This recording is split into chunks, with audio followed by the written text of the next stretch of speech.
Gmode is a developer who's perhaps best known for the Considerate series, a collection of games that produces mini-games that test just how considerate you are based on Japanese politeness, and you get scored depending on how polite you are.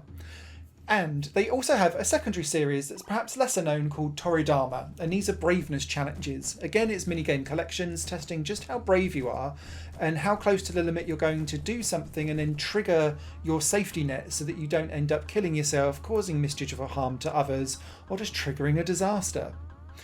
Your opinion of Toridama 2, the sequel to Toridama, is going to be highly dependent on whether you bought the first one or not. Now, I bought the first one and then the second one, and the difference between them is that number 1 has 19 mini-games and number 2 has 25, but I thought that they would be a totally different set of 25, and they're not.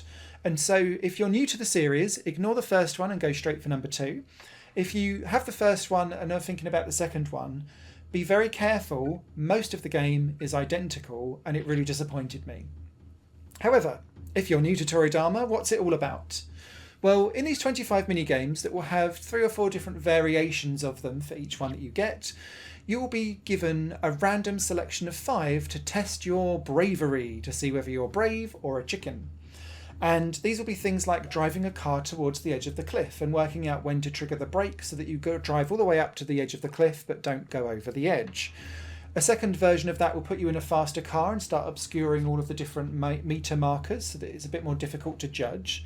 And a third one might pit 2 cars against each other driving towards each other and you're working out when to press the brake there.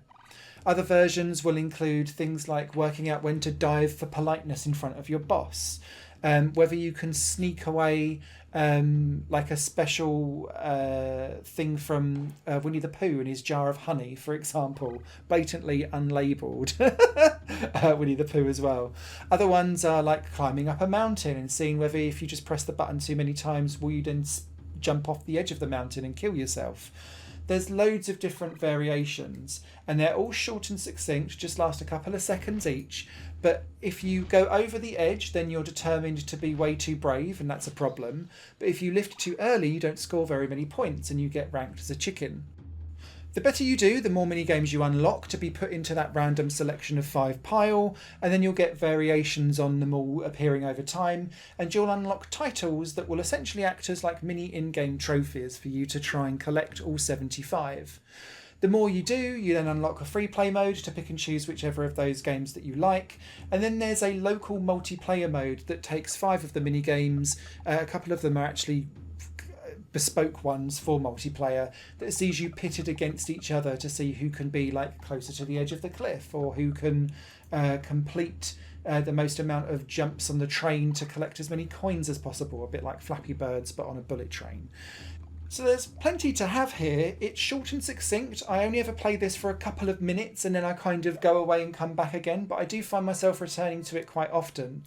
I've totally abandoned the first game because it feels like a totally irrelevant purchase, with the second one picking up all of the best bits from the first one and just adding a few more mini games on. And if you do have the first one, severely wait until a sale to get the second one because you're buying most of the same game again. But if you're fresh to the Toridama series, go for the second one. It'll be the best place to start. And if you like quirky, weird, Japanese, eccentric humour, this might be a decent game for you.